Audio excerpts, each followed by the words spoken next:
nhớ trong sân gió tàn hoa trồng sát trồng lòng xuống lên sưu tù rồi sẽ chập bởi nó trọc ăn tàu chi nên xuống lên sưu tù trồng trồng xí ở mỏ chùa rồi sưu tù trong số hỗ trợ chùa nó và thế chỉ chia tiền lên sưu tù trình chi cho cái nó cá nhân dùng lệ cô nhớ một tròn lúc nó cũng nó sẽ tới họ sẽ với tối họ sự tranh ổn định cũng cho chập bởi lọt trong tờ ít tụ xí ninh giờ ổn chỉ tranh ha nên tàu mỗi tụ con nè rồiจะđa thiết tàn lúc này cho xìa ít trong này trồng xí cho con trồng chiều mà tết chùa họ từ nó dễ có sự tranh ổn cú chập lời lì giờ lấy cái tàu nó thiết tàu bọ là giờ một tàu bao ngày là hôm nó bánh rau lúc xí hở lòng cũng thả tàu pi thiết tàu sầu nên mua ly trà thiết tàu ly trà nên sư tụ theo khó tranh giờ nên phải biết nên cái lấy biết sư nên chỉ kia thiết tàu một là nên chỉ bao tiền khó tranh nên mua ly trà thiết tàu ly trà nhớ một trâu tụt xí nên nó nếu cú chỉ tụt tin nên lùa lợi thia nếu giấy tụt xí nên giờ ở một tàu lì bấy chồng tàu lúa sòng lợ nếu tiếng mưa tụi min xài ở giờ cổ sòng nếu mới tụi min tú ở tàu chơi sòng lợi thia để xin lúc nên ít sự ở chỉ chân ha thế nên tụi chỉ chơi để nó nếu gì ở tụi nên cổ để cổ chở là giờ uống bia ở tụi tin nên ở chỉ chân ha thia có một thằng lồng câu ở lại là giờ họ mù rạp lá hồ liếp lá hồn chúa ở đầu đi thế nên tí lâu là nó chỉ trong là giờ tốt lồ ở giờ cũng có cội sai gì xong ở ôn đó sắp lời thia ở đây hồ chở hồ bia một hôm có ở là vòng số trả thời gian ở chỉ trong lịch sử ít trong này trong gì có thể nói giới cho cái ở chỉ chùa giờ lý do trả lời thia nhớ một trâu tụt xin ninh để nó để cú tàu ở đây hồ chở hồ bia tức chỉ giờ ít rồi nó xứ một đồng tàu rồi lý lọ lợ nếu chế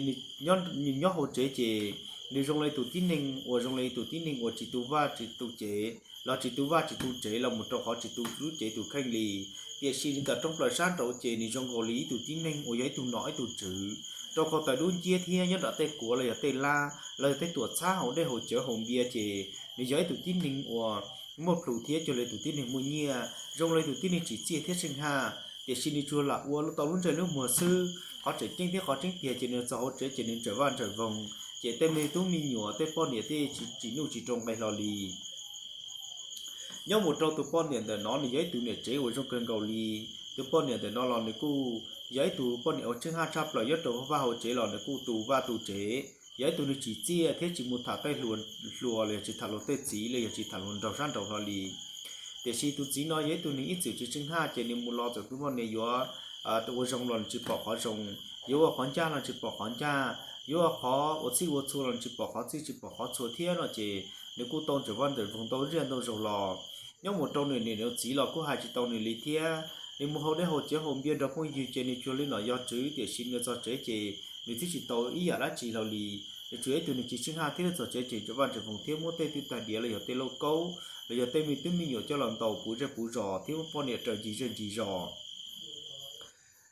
nếu tàu rồi lên đó là lời nó chỉ nếu tôi nhiệt chế họ cũng tàu cái chỉ xe thia họ tàu kia một tàu nhiệt tài lớn được cũng một tàu lì ó rồi là cũng chỉ tàu thia nhưng một tàu thì bé chỉ nhiệt tài chỉ cũng hai tiền giờ tiền có một số giờ tiền chỉ có cũng hai cho cứ chơi ti là giờ không có này có chỉ là chỉ 9 giờ thế sẽ chơi đồ có tua nó chỉ bé lì cho bé tuần sai đó có mù trên thế cho cá là chế tàu lì ở thì đó cá nó là giờ sao tàu lì lì là nó trên thế cho cá thọ nên tôi ít từ 9 giờ cho nên cho cá mù tọt rồi nên tôi nhiệt chế lọt tôi chế cho cá lọt hổ và hổ chế cho cá lọt khó luôn nên tôi chỉ tồn tại thế giờ có tàu ít lì tồn tại nó sẽ xíu là chế giờ trâu lưới chỉ đi nó nên có trâu ở trên nên có ý nó chế nên giờ họ tàu hỏi họ chế thế nên họ tàu họ nếu họ chế nên họ nữ xíu chỉ muốn thì tôi lại cũng họ nếu họ chế thế là chế tôi xin đi giờ nó chỉ nên ít chỉ chính hai là lì giờ thì ít lần xí lò nó cũng họ đi chở được trên hồ chở con nó trên họ tàu chỉ đi từ con nhiều rồi họ muốn tên nhiều trong từ nó là mòn nhớ trong mòn tới trên đi từ nhiều do nó chỉ họ giấy từ miếng xài trên cũng không có thiên là chỉ thì tôi chỉ nghĩ là cho nhiều tu ở bên lò sư thì chỉ chính xác tiền này muốn đi từ con nhiều cho là sợ chặt đau thì chỉ nhớ trong mòn tới đó trên đi cũng đọc từ thiết rồi tạt mòn từ con nhiều trâu rò lợi nó chỉ đi thiết tàu mua từ con nhiều tới sợ chặt đau thiết tại lúc này do xỉa lợi giới học cái ô tô xe cờ lý trong này trồng gì trồng hôn trồng dư cú tàu bỏ thiết cho với tàu khó sự sinh cũng xóa là nhất trong sổ Facebook và nếu muốn lại tại trong sổ Facebook nó chỉ cú tứ thọ một trâu được chấn nên có cú thọ muốn thả tập thì bây giờ số tụ thì chỉ được chấn nên cú hai tiền chỉ sao bố gọi tại trong sổ chùa thiết nó chỉ cú chỉ tao cái cho cha là trong tờ lấy chấn nên chỉ cú chỉ mua ở này chỉ nó lúc về là giờ khó chịu nhớ cho thật hay nên số tụ để sĩ tiếp thọ này trong đời trồng sĩ cho phố trồng chỉ họ ra ốc sĩ phát phú trồng cụ thia nhóm một trong có nệ sĩ nó cú lâu rồi lại thia cú truyền hình lùa để sĩ cú giờ in ra này lý thế sư để sĩ tụ sĩ tàu mua tụ nghĩa cho lò giật cho lắp bà thế giật cho đa tàu tụ nghĩa tàu thà lúc ninh cho xia nó lò cú chúa là giờ tu chính sử là họ tụ ổn tao ổn tới thia là họ tụ tuần nông có chính chính là tụ sĩ cú triệt thia thì tụ sĩ giờ tụ nghĩa nó để sĩ cho khó để tu chính sử họ chơi phơi thì để khó tránh được tu nó chế tu chính sử họ mất tàu có thơ giàu hạt tiền giờ tụ sĩ giờ vì cho khó tiền tu chính sử họ mất tàu nó khó để ô tô sĩ cho tàu tê ô tô sĩ nhẹ tụi này lúc cho đa nó chế tu chính sử họ mất cho trò trầu họ phải tiền giờ lúc máy tính nó giờ ở đó mất trò trầu lúc máy tính nó giờ là mất trò trầu là lúc máy rồi lên chùa cho tập phải cho cá tê là phải cho chết tê là phải cho sấu tê ở nhớ trộn tập phải cho tàu đi tê là phải cho chơi tê đời nó chế tàu tợ tụi chỉ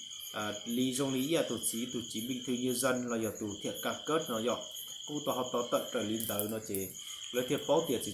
nhất là số tết thì là hạt tiền tụi sản nó này vậy thì nhớ trong lại tụi sản thế nó chơi họ tụi tệ tụi chỉ cho chơi tệ thì sa pa tệ là cho chơi tệ đời nó chơi hết cho tí tệ đời chỉ cuối giờ tụi chỉ lì nó chơi tụi chỉ thì khi chỉ theo khoản tờ tụi chỉ thì tôi lại cái khó tránh tiền có chỉ trả phải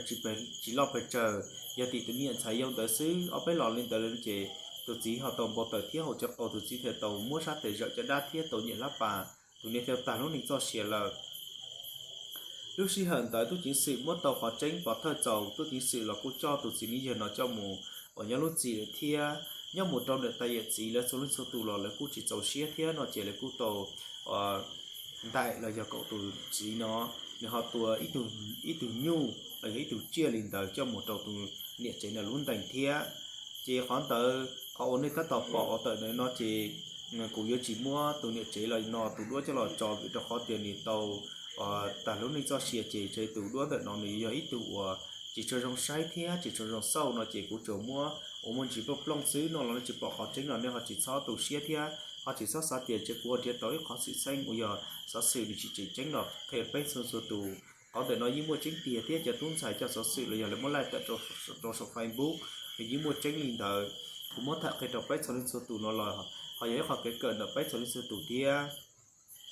ít trong này trồng gì cho con chữ gì rồng bây giờ số tụi là chỉ sát tàu cho cái nó ít rau thì chỉ bây ôn đi nhỏ là sát tiền trái để chỉ lẩu thì sát tiền trái xanh thối xanh ít thì để chỉ cho mua chỉ rong rồi thì ra lột tiếp pizza lột hai tiền giờ tiền yêu đâu đã tết chỉ rong chè nên chủ yếu ít chỉ sư để chỉ yêu đâu chỉ rong cả chỉ rong chè chỉ có tàn trong mỗi xì nhưng một trời rồi nó chè tao xin cả chỉ rong chè tàn trong ít xì là tiền lý cho nên chỉ cái tiền phong dư là ít trong phong dư vào lúa số linh số tù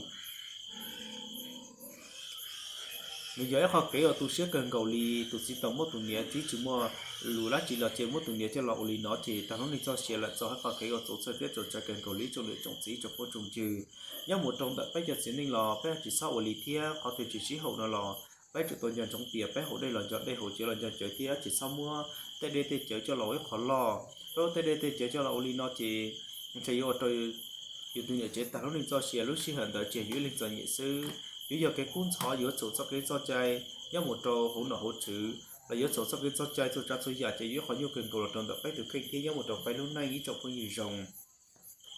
bây giờ chỉ nên lò phải chỉ xong một tay để chờ đợi cho là họ có thế giờ thì có xã hội lý thì xã hội nó lò giữa họ ý nhiều khó nhận chỉ cái tiếp phương gì số tụ nó lò ở bên lên họ ý nhiều là kiểu muốn chỉ thả tiền họ ý nhiều trái ở giờ ấy cũng muốn được lít đó giờ ấy muốn được lít đó họ chờ cái xứ họ do là họ dọn trồng phải muốn sao kỹ của xin lúc sắc họ lo phải muốn tới để chờ đợi sắc họ mệt thia bây giờ chỉ sau mỗi lì chạy về ít vừa phải từ để chế tôi tạm lúc này cho xử nó lo họ muốn cho phải tập cái trò nhẹ thia họ muốn nhớ trò chế muốn nhớ chế tu rồi nhớ trò chế trồng tu rồi giờ phải học muốn nhóm của họ phải một tại phải lúc sau lúc gì thì là chế này cũng nhớ họ vô cửa là trong tập phải sửa tủ thia ít chụp về trồng chỉ cho con trồng chừa một tiết chừa giới họ kể ở nhiều tiết cũ gần cầu lì bây giờ số tụ sĩ này phải tập bỏ tiết tập bỏ lò lì rồi phải chỉ sau một lì thia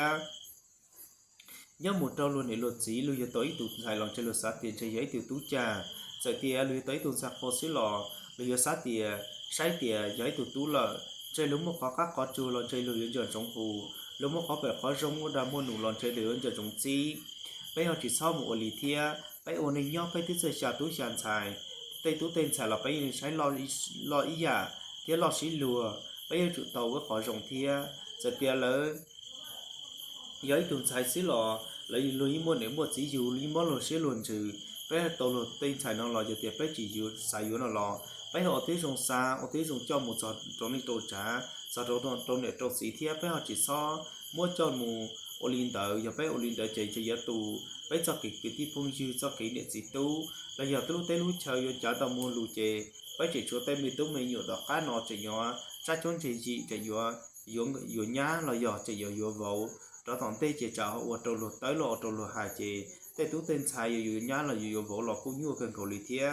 ấy trong này chỉ cứ tí phong dư số lên số tu bây tàu bỏ thiết tàu nó cho họ sự sinh tính mình cũng chọn để nó lợi bây số lên số tu trong một cỡ thiết khó luôn nên gọi sòng bây họ chỉ sau một lý thia do một trâu tụ nhiệt chế nó để cúi giấy tụ nhiệt chế ở trong thế giới sắp lờ để tụ nhiệt chơi lúc cứ lúc đi lúc nhiệt lúc gì lúc tên câu tên mùa tê đã lâu rồi số tụ